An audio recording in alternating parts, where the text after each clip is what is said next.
Le business des fleurs. Bonjour, vous êtes bien sur Réveiller votre vie. Alors, je vous parle d'une petite astuce. C'est quelque chose que je faisais avant. Maintenant, je le fais un peu moins parce que j'habite plus à côté d'un cimetière. Mais voilà, je vais vous expliquer brièvement un petit business qui est légal pour accentuer vos revenus. À un moment donné, je me suis dit, bah, écoute, je vais me lancer dans la production de fleurs. Bon, j'avais un jardin, mais sachez qu'il y a même des personnes parce que j'ai rencontré ça un jour, une fille qui, quand je suis rentrée dans son appartement, il y avait des plantes partout. Mais quand je dis partout, c'était sur la chaise, par terre, sur les étagères, sur le frigo. C'était une forêt vierge chez elle. Et puis je me disais, mais elle est déséquilibrée, cette nana.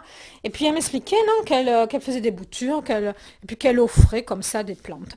Mais vous pouvez aussi, d'une façon légale, tout à fait légale et sans le déclarer, produire des fleurs et les revendre. Et dans la notion de business ou d'entrepreneuriat, si vous créez une entreprise, c'est un peu la même chose. Vous allez planter des graines et puis c'est à force de les arroser que vous aurez le fruit de votre effort, pas tout de suite, mais avec le temps. Et faire des plantes, faire des fleurs, c'est pas compliqué. Enfin, ça dépend des plantes, hein, parce que les plantes, elles sont pas toutes pareilles. Il y a des plantes qui se plantent à un certain moment, etc. Et voilà, et vous faites des boutures. Voilà, vous pouvez acheter une plante qui coûte pas cher, et puis après, vous savez qu'elle va vous donner très vite, plein de petites boutures que vous pourrez replanter. Il y a des plantes qui vont beaucoup plus vite que d'autres.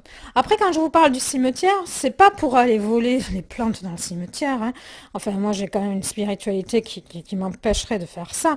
Vous allez tout simplement dans les conteneurs quand vous essayez de scruter quand les conteneurs je vais y arriver, des cimetières sont à l'extérieur et il y a plein de gens qui jettent les plantes et les pots. Alors au début, moi je voulais juste récupérer les pots. Alors je récupérais des pots. Alors comme ça, vous avez plein de pots en plastique de différentes manières pour pouvoir faire vos productions. Ensuite, je me suis dit, mais il y a des gens, ils jettent carrément des plantations juste parce qu'il y a un seul une seule plante qui est fanée dans la composition et puis il la jette. Et il jette toute la composition alors que les autres plantes sont récupérables. Alors je me suis retrouvée avec des plantes que j'ai moi-même replantées, que j'ai changé de pot. Voilà, alors je me retrouvais quand même avec les fleurs, je me retrouvais avec les pots, il manquait plus que la terre à produire le terreau, et le terreau, ben, je prenais tout simplement, vous savez, vous pouvez aussi, quand vous jetez une banane, au lieu de la jeter, vous la mettez au fond du pot, ça va pourrir vite, ça va nourrir la plante. Ça, c'est une petite astuce. Et puis, vous pouvez donc créer votre propre terreau avec créer votre propre compost que vous mélangez avec de la terre si vous arrivez à récupérer de la terre. C'est vrai que si c'est un appartement, c'est un peu plus compliqué parce que le terreau, vous pouvez faire votre compost dans un pot, mais après, ça fait quelque chose de trop riche. Il faut quand même le mélanger à de la terre. Mais vous pouvez aussi le mélanger à la terre que vous récupérez dans les pots des cimetières.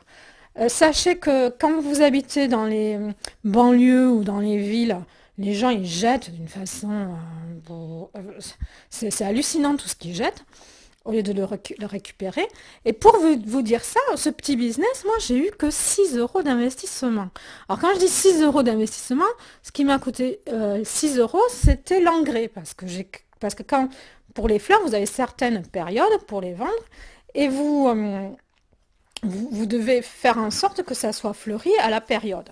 Alors quand je dis que c'est légal, par exemple à la Toussaint, d'aller devant un cimetière vendre les fleurs. Alors c'est le truc un peu fou, c'est que vous avez récupéré tout dans, dans les poubelles, que vous avez donné du soleil et puis que vous avez donné de l'amour à ces plantes et qu'après vous revendez les mêmes plantes mais qui sont replantées dans d'autres pots, quoi. En gros, c'est ça. Après, il y avait eu un autre investissement, mais c'est une copine qui m'a fait le cadeau. Je l'ai pas payé. Elle m'avait acheté des pensées. Et les pensées, c'est pas cher du tout. Enfin, vous pouvez en acheter 12 pour un prix modique et puis les mettre dans vos compositions pour faire des compositions un peu différentes et puis rajouter avec les plantes que vous avez récupérées, etc. Et donc, il y avait ces pensées-là. Donc, c'est légal d'aller devant les cimetières pendant les jours pendant la semaine de Toussaint, quelques jours avant, je crois qu'il faut quand même avertir la municipalité que vous allez vous poser là. Vous n'avez pas à être inscrit dans la chambre des commerces. Voilà, après il y a une autre période aussi où c'est légal, c'est quand vous vendez du muguet le 1er mai, ou même avant le 1er mai. Pareil, vous pouvez... le muguet, c'est quelque chose qui se répand. Alors si vous avez un jardin, tant mieux, hein. Ça se répandra tout seul et puis vous pouvez ramasser, faire quelques pots et puis pensez surtout à mettre l'engrais pour que ça soit fleuri au bon moment. Voilà, donc ça c'est... quand j'ai demandé à la police municipale pour avoir le terme exact, je lui ai dit, mais c'est légal? Puis il m'a dit, c'est pas que c'est légal, c'est que c'est toléré. Voilà, alors il m'a employé le terme exact, il m'a dit tolérer, c'est tolérer de se poser, vous vous posez dans une foire, vous vous posez dans un carrefour avec vos muguets et vous vendez votre muguet.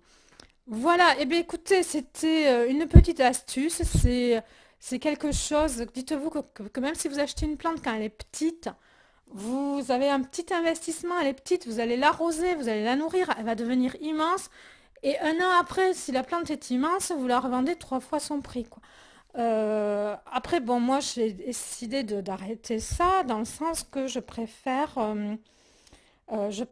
maintenant les offrir, voilà. Par rapport à des gens qui, bon, ben ça c'est par rapport à une spiritualité particulière. Il y a des gens qui me rendent des services, je leur offre des plantes, voilà. Mais je continue, voilà, mais dites-vous que c'est ça, ayez l'esprit, c'est l'esprit d'un revenu passif, quoi. C'est l'esprit, c'est changer une méthode de pensée, quoi. Dites-vous que vous avez rien à faire, juste à penser à arroser au moins, au minimum, 1 fois par semaine ou 2 fois par semaine. Après, ce que je voulais dire par rapport au business des fleurs, le plus compliqué, ça va être de stocker les fleurs pendant l'hiver, quoi. Sachez que bon voilà, si vous avez une cour ou une petite terrasse, etc., s'il n'y a pas le soleil en hiver, s'il pleut, qu'il gèle, vous allez perdre toutes vos fleurs. C'est pour ça qu'il vaut mieux tout vendre à la Toussaint. C'est pas la peine de vendre forcément des chrysanthèmes. Vous prenez tout ce que vous avez en fleurs extérieures et vous les vendez, et vous les mettez à la Toussaint en novembre pour pas avoir à investir forcément dans une serre ou que ça vous stresse pas pendant l'hiver, quoi, parce que ça demande plus d'entretien en hiver, de bien les placer, de les couvrir, vous savez, avec un film, vous savez, il y a des choses qui coûtent pas cher du tout, ouais, qui sont à 5-6 euros, là, des voiles d'hiver, des voiles d'hivernage. Voilà, c'est compliqué parce que s'il pleut et puis qu'après il gèle, voilà, vous perdez tout. Donc voilà. Après, pensez aussi que, bon, par exemple, vous allez tout vendre pour pour la période de Toussaint. Et dites-vous aussi que même quand, après la Toussaint, les gens vont acheter des chrysanthèmes. Et comme j'ai dit, vous n'êtes pas obligé de vendre des chrysanthèmes. Les gens vont jeter toutes les chrysanthèmes et tous ces chrysanthèmes, si vous avez les moyens de les stocker, de les protéger du gel, etc., vous pouvez les récupérer, vous pouvez les couper, parce que c'est des plantes vivaces. Donc vous les coupez, tout simplement, vous les coupez, vous stockez ça, vous stockez tout ce qui est jeté, vous pouvez en stocker plein, les mettre dans une serre, vous les stocker, enfin les stocker comme vous pouvez le plus possible. Vous les coupez surtout, hein. Et ensuite, sachez que l'été, après, ben, ça refleurit tout ça, quoi. Les gens jettent, parce que c'est mort, c'est pas mort. On jette des choses fanées.